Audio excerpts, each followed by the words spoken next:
누가복음 5장 1절에서 11절까지 말씀을 제가 봉독하도록 하겠습니다. 무리가 몰려와서 하나님의 말씀을 들을새 예수는 게네사렛 호숫가에 서서 호숫가에 배 두 척이 있는 것을 보시니 어부들은 배에서 나와서 그물을 씻는지라. 예수께서 한 배에 오르시니 그 배는 시몬의 배라. 육지에서 조금 떼기를 청하시고 앉으사 배에서 무리를 가르치시더니 말씀을 마치시고 시몬에게 이르시되 깊은 데로 가서 그물을 내려 고기를 잡으라. 시몬이 대답하여 이르되 선생님, 우리들이 밤이 새도록 수고하였으되 잡은 것이 없지만은 말씀에 의지하여 내가 그물을 내리리이다 하고 그렇게 하니 고기를 잡은 것이 심히 많아 그물이 찢어지는지라. 이에 다른 배에 있는 동무들에게 손짓하여 와서 도와달라 하니 그들이 와서 두 배의 채움에 잠기게 되었더라. 시몬 베드로가 이를 보고 예수의 무릎 아래에 엎드려 이르되 주여, 나를 떠나소서, 나는 죄인이로소이다 하니 이는 자기 및 자기와 함께 있는 모든 사람이 고기 잡힌 것으로 말미암아 놀라고 세베대의 아들로서 시몬의 동업자인 야고보와 요한도 놀랐습니다. 예수께서 시몬에게 이르시되 무서워하지 말라. 이제 후로는 네가 사람을 취하리라 하시니 그들이 배들을 육지에 대고 모든 것을 버려두고 예수를 따르니라. 아멘. 이것은 우리 주님의 말씀입니다. 예수님께서는 베드로를 부르시고 사도로 귀하게 사용하십니다. 우리 인생, 여러분 어떤 인생이 복된 인생이라고 생각하십니까? 물질의 복을 받은 혹은 건강의 복을 받은 많은 사람들이 각자 생각하는 것이 다를 것입니다. 세상의 눈으로 바라보았을 때는 베드로는 복된 인생이 아닙니다. 세상의 눈으로 보면은 그렇게 복된 인생이 아니죠. 어떻게 보면 그는 마지막 죽을 때에도 십자가에 못 박혀 죽을 때 나를 예수님처럼 못 박지 말고 거꾸로 뒤집어서 못 박아달라. 그래서 거꾸로 뒤집혀서 순교하게 되죠. 그런데 그의 삶을 하나님께서 붙드셨고 사용하셨고 그리고 모든 믿는 사람들의 모범을 보이고 모본이 된 인생이기에 그 인생이 복된 인생이다 말할 수 있는 것이죠. 그렇다면은 왜 이런 베드로를 어떤 모습을 보고 예수님께서는 그를 부르시고 제자 삼으시고 또 특별한 사도로 쓰셨는가? 오늘 말씀을 통하여 함께 나누고자 합니다. 지난주에 함께 나눴던 말씀 혹시 기억하실지 모르겠습니다. 복습하는 의미로 한번 알아두도록 하겠습니다. 첫 번째 무엇이었죠? 베드로는 포기할 줄 모르는 준비하는 사람이었다.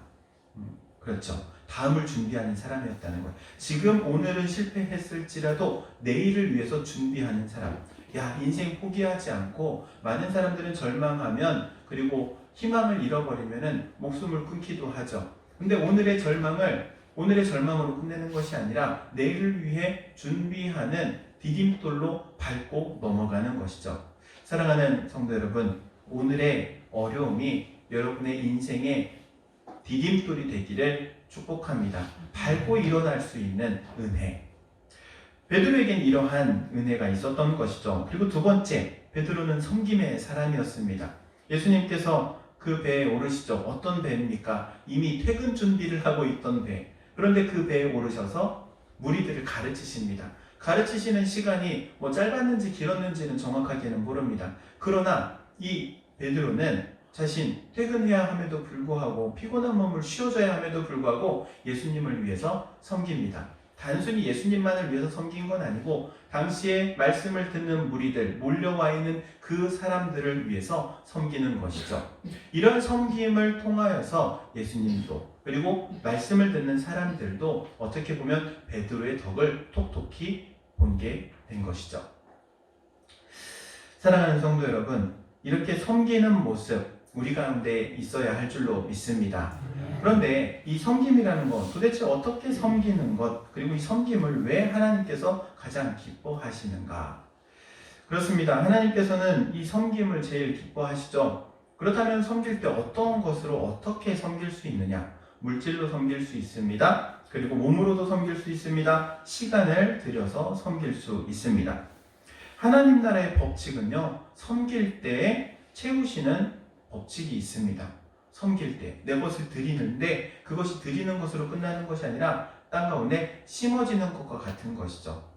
여러분, 씨앗 하나를 심으면은 그 씨앗이 열매를 맺어가지고 하나를 맺을까요? 그렇지 않습니다.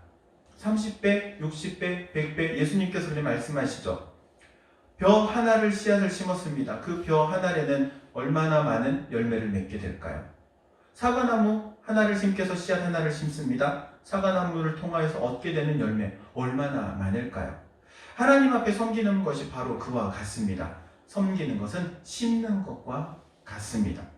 여러분, 그렇기 때문에 많이 심으면 많이 거두게 되는 것이죠. 그래서 많이 심어야 될 줄로 믿습니다. 무엇을 심을 것인가? 시간을 심을 것이요, 나의 물질을 심을 것이요, 나의 몸을 심을 것이요. 그러면은 이 심는데 무엇을 위해서 심을 것이냐, 이것도 너무나도 중요하죠. 보통 저녁 시간에 밖에 나가면 사람들은 술자리에 모여가지고 요즘은 코로나 때문에 모임도 잘 못한다고 하죠. 모이면은 뭐 하냐면은 원래 이거 기독교에서 하던 건데 다 가져가서 쓰는 바람에 교회에서 잘 안 해요. 뭐 하냐면 잔마다 가득 채워요. 그리고 잔을 높이 들고 한마디 해요. 뭐라고 하죠? 한 번도 안 해보셨구나. 역시 우리 성도님 다 경건해가지고 안 해보셨나봐. 위하여! 그러죠. 위하여. 위하여 합니다. 위하여. 이게 근데 원래 교회 거예요. 교회 거. 잘 들어보세요. 위하여. 무엇을 위하여? 하나님의 나라를 위하여. 예수 그리스도의 복음을 아니, 눈치가 이렇게 없을까? 예수 그리스도의 복음을 위하여. 주님의 몸된 교회를 위하여. 위하여가 이거 원래 우리 거예요. 우리 거. 우리 건데 가져가가지고 술 따라가지고 먹는 데 쓰고 있어. 그거 다시 뺏어와야 돼. 위하여 못하게 하고 이거 우리 교회에서 써야 돼. 여러분, 어떤 섬김이 하나님께서 기뻐하시는 섬김이냐면 하나님의 나라를 위해서, 그리고 예수 그리스도의 복음을 위해서, 그리고 주님의 몸된 교회를 위해서. 그때 하나님께서 가장 기뻐하시는 줄로 믿습니다. 우리의 섬김이 그래서 이 세 가지를 항상 가장 기준으로 두고 섬기는 것이죠. 저는 이제 사역을 한 게 벌써 20년 차더라고요. 이제 19년 차, 이제 20년을 향해서 가고 있어요. 교육전서 때부터 이제 보면. 그런데 저랑 사역했던 많은 분들이 저에 대해서 오해하는 게 한 가지 있어요. 제가 되게 부자인가봐 이렇게 생각하세요. 제가 좀 얼굴이 좀 부하게 생기긴 했어요. 뭐 부었나? 이렇게 처음 사역을 나갔을 때부터 항상 들었던 말이 전도사님, 목사님 정말 귀한 집에서 자라신 것 같아요. 물론 우리 집안이 좀 귀한 집이긴 해요. 집안이 귀하지만 귀하게 자라지는 못했어요. 어렸을 때 얘기하기는 좀 그렇고 좀 힘들었어요. 근데 사역하는 스타일이 별로 힘들지 않게 사역을 했어요. 물질에 별로 구애받지 않고 막 좀 질러요. 아이 합시다 막 해요. 교육전서를 나가가지고 여름 성경학교를 하는데 예산을 짜는데 이렇게 짜는데 막 500, 600이 넘어가는 거예요. 그래가지고 일단 짜가지고 올렸어요. 그러니까 목사님 보시고 한마디 하시더라고요. 네가 뭐라고 했을까요? 알아만 쳐보세요. 네가 미쳤구나. 그때 그 아이들 아동부에 1학년부터 6학년까지 아이들이 한 35명에서 이렇게 나올 때예요. 그런데 3일짜리 여름 성경학교를 하는데 이렇게 예산을 500, 600 써가지고 올려놓으니까는 목사님이 어이가 없는 거죠. 그래가지고 네가 미쳤구나. 근데 목사님 또 그래? 한번 해봐라. 근데 결과는 네가 책임져라. 그러더라고요. 그러고 나서 저는 예산 다 줄 줄 알았어요. 근데 다 안 주시더라고. 200만 원 주시더라고. 다 주면서 그런 얘기나 하든지. 어쨌든 했어요. 놀랍게도 3일 여름 성경학교 마지막 날 끝나는 날 아이들이 80명이 왔어요. 그때 전무후무한, 뭐 놀라지도 않죠? 하긴 우리 교회 한 800명씩 모이니까 놀라지도 않죠. 80명 모이는 것 같고, 아이들이 80명이 모여가지고 그때 무슨 얘기가 나왔냐면, 야, 이대로만 가면 우리 유년부하고 소년부하고 나누자, 막 이 얘기도 나올 정도로 애들이 확 늘었어요. 결국에는 나눴어요. 그 다음에 어쨌든 하고 나서 이제 결산을 하잖아요. 얼마를 썼는지 결산을 하는데, 교회에서 받은 돈이 200만 원을 받았잖아요. 그래가지고 결산을 다 끝내고 났는데 200만 원이 남았어. 놀랍죠? 여름 성경학교 한다고, 수고한다고 다들 와가지고 10,000원, 20,000원, 30,000원, 50,000원 이러고 다 후원을 해주신 게 모인 금액이 그 금액이 넘는 거예요. 그러니까 그거를 다 쓰고도 그냥 남은 거예요. 그때 고스란히 남은 거예요. 그냥 그런 것들을 보면서 그런 생각을 해요. 아, 하나님께서 원하시는 사역을 하고 일을 하면 하나님이 책임지신다. 그래서 그 뒤로 막 질러요. 지르니까 옆에서 보고 미쳤다고 그러죠. 제정신이 아니구나. 근데 전 별로 물질의 구애를 받지 않는 이유가 또 있어요. 그것은 하다가 안 되면 제가 손해입니까? 하나님 손해입니까? 그래요. 제가 손해입니까? 하나님 손해입니까? 누가 손해예요? 제가 처음 신학교를 입학할 때도 그랬어요. 뭐 집안에서 막 후원을 해줄 환경이 안 되었기 때문에 들어가면서, 하나님, 제가 들어는 갑니다. 그런데 등록금 문제가 해결이 안 되면 언제든지 그만두고 제 회사 다닐 마음에 준비가 되어 있습니다. 그러고 갔어요. 그리고 학교를 다니는 동안 단 한 번도 등록금이 해결 안 된 적이 없어요. 어떻게든 하나님께서 채워주시는데, 놀랍게도 채워주시려면 좀 넉넉하게나 채워주시는지 딱 맞게. 그래서 속으로 그랬어요. 치사하다. 좀 넉넉하게나 주실지, 어차피 주실 거 땡겨 주시는지 딱 맞춰가지고 그때마다. 그래서 저희 아내하고 이제 같이 학교를 다니고 같이 졸업을 했는데, 둘이 같이 졸업을 하니까는 등록금도 따블이잖아요. 근데도 그게 다 해결하고 맨 마지막 졸업을 할 때 노트북 하나씩 들고 나왔어요. 통장에는 제로. 없어. 돈은 없지만 노트북 하나씩 들고 나온 이유가 있더라고요. 사역을 하려니까는 노트북이 필요하더라고. 그러니까 어디 가서 사역은 하고, 근데 다른 게 사역을 해야 하나님께서 채워주시겠다는 의미로 받아들이고, 알겠습니다. 그럼 사역하지요. 뭐 이외에도 참 말을 하면은 너무나도 많기 때문에 오늘 이 정도만 우리가 이야기할 기회가 많기 때문에 그래서 물질에 대해서 저는 하나님께서 하실 것을 믿습니다. 물론 안 주시면 안 해. 나도 치사해서 하나님 하셔야지 제가 합니까? 저는 그런 생각으로 사역을 해요. 우리 다인교회 성도 여러분, 하나님께 은혜를 구하실 때는 하나님이 하실 줄로 믿고 구하시기 바랍니다. 저는 하나님이 하실 것으로 기대합니다. 다인교회를 처음 왔을 때도 그런 마음이 있었어요. 어떻게 될까? 물론 하나님 부르셨으니까 저는 갑니다. 가는 난 모르겠어요. 좀 막막한 마음도 있고 두려운 마음도 있고, 그런데 하나님이 하시겠지. 하나님이 하셔야지. 제가 합니까? 하나님이 하셔야지. 그래서 오늘까지 이르게 됐어요. 이제 2달 되어 가더라고요. 너무나도 감사해요. 이제 2달이 되어 가는 상황에서 성도님들이 마음이 모이고 뜻이 모이고 하나 되고 함께 서로 얼굴 보면서 은혜 받고, 할렐루야. 아멘. 너무나도 감사한 거예요. 너무나도. 하나님께서는 우리에게 은혜를 주시려고 기다리고 계세요. 다 부어주시려고 기다리고 계세요. 근데 누구에게 그 은혜를 주시냐면은 섬기는 사람에게 주시는 거예요. 섬길 때에 주시는 거예요. 여러분, 그 섬기면서 은혜 받는다는 사실 아십니까? 서울에 이제 강남 지역을 가면 그 귀부인들이라고 하죠. 좀 지체 높으신 집안의 부인들, 이분들은요 손톱이요 휘황찬란해요. 막 뭐를 막 붙여놔가지고 막 반짝반짝반짝한 걸 막 많이 붙여놔가지고 이게 아주 보면은 막 눈이 부셔요. 그런데 이분들이 보통 집에서도 설거지를 안 한대요. 왜 안 해요? 집집마다 다 도우미가 있으니까 집에서 물에 이 손에 물 닿을 일이 없다는 거예요. 근데 유일하게 손에 물 닿는 곳이 있어요. 어디냐면은 교회 와서 식당 봉사하고 청소 봉사하고 그럼 물 닿는 거예요. 집에서도 안 하는데 어디에서 하느냐? 교회에서 한대.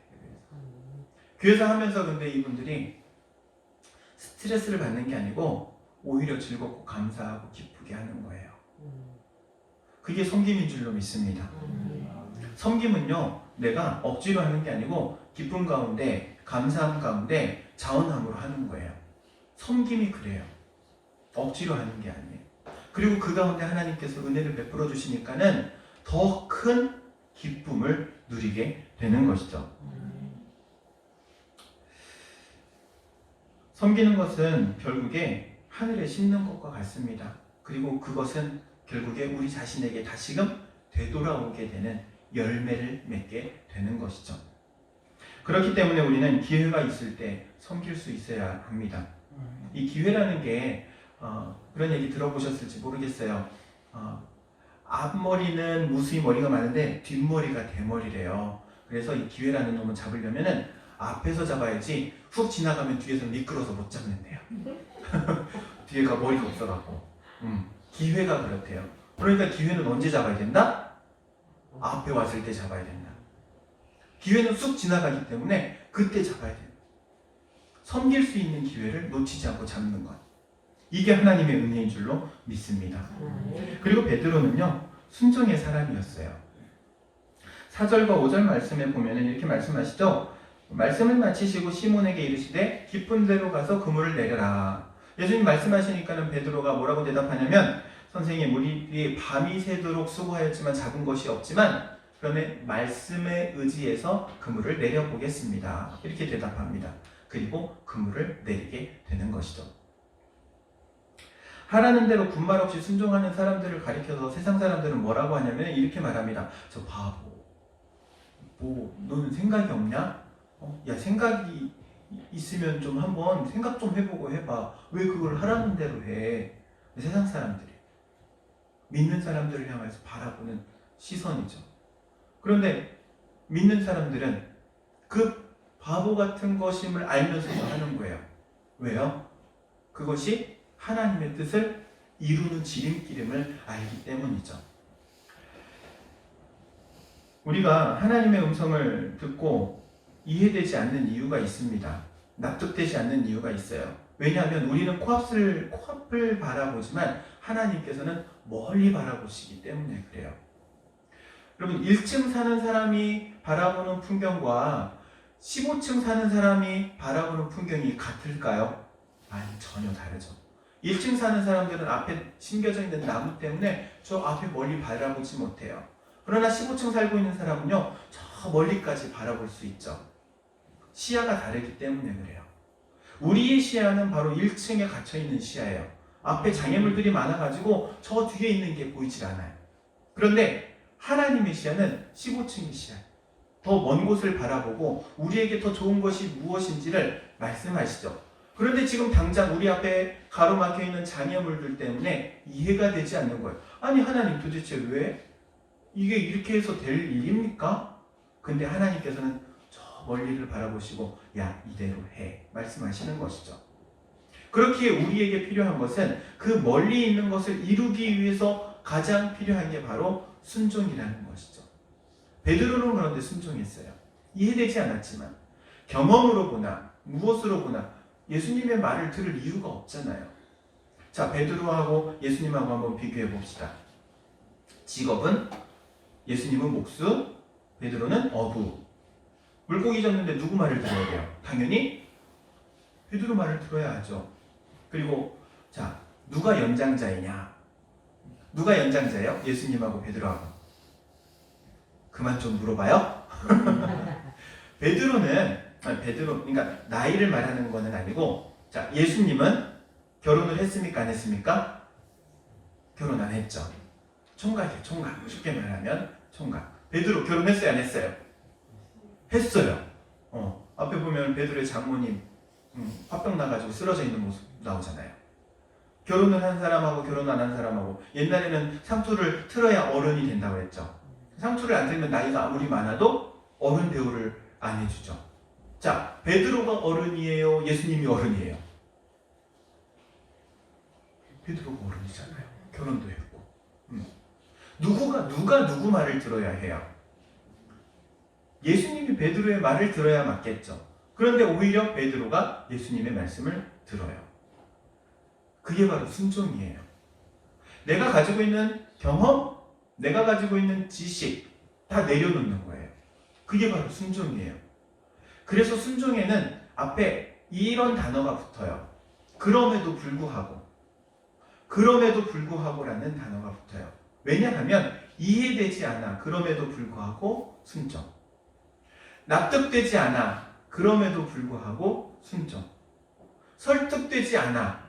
그럼에도 불구하고 순종. 이게 순종이에요. 아브라함을 믿음의 조상으로 하잖아요. 왜 그가 믿음의 조상이 되고 인정을 받습니까? 하나님께서 그의 아들을 번제로 드리라는 그 말씀에 그냥 순종하잖아요. 그 순종이 이 믿음에 대해서 하나님께서 인정해 주게 되는 사건이 되죠. 사랑하는 성도 여러분, 그렇기에 우리는 순종해야 될 줄로 믿습니다. 내가 이해되지 않고 납득되지 않고 설득되지 않는다. 그럼에도 불구하고 순종하는 것. 이것이 신앙인 줄로 믿습니다. 순종에 대한 우스갯소리 중에 이런 얘기가 있어요. 99% 순종하고 1% 불순종하면 이건 뭘까요? 잡종이래요. 섞였다고. 순종은 100%여야 되는 거예요. 이만큼 흥정하는 것도 아니고 그냥 100% 전적으로 내어드리는 것. 무엇을 내어드리냐? 내 생각, 내 의견, 그리고 내가 가지고 있는 것을 그냥 다 내려놓고 하나님의 뜻 가운데 꺾어놓는 것. 내 의지를 꺾어놓는 것. 이 베드로의 순종의 모습을 통하여서 또한 우리 주님께서 베드로를 귀하게 들어 사용하신 줄로 믿습니다. 여러분, 근데 순종하는 게 참 어려워요. 어려운 이유가 뭐냐면 우리가 그 전에 가지고 있던 것들이 몸에 익어서 그래요. 항상 아니오라고 말하던 사람은요, 먼저 대답을 항상 하면 또 아니오부터 해요. 예라고 말하는 사람은요, 일단 예라고 했다고 내 미쳤지 이래요. 몸에 익은 거를 해요. 근데 불순종하던 사람은요, 항상 불순종을 해왔기 때문에 순종하는 게 너무나 힘들어요. 정말 힘들어요. 우리가 하나님을 향하여 순종의 삶을 살아야 하는데 항상 불순종의 삶을 살았기에 순종하는 게 너무나도 힘들어요. 예수 그리스도의 복음을 알기 전에, 듣기 전에 그냥 내 원대로, 내 마음대로, 내 뜻대로 살았기 때문에 하나님의 뜻대로 사는 게 너무나도 어려운 것이죠.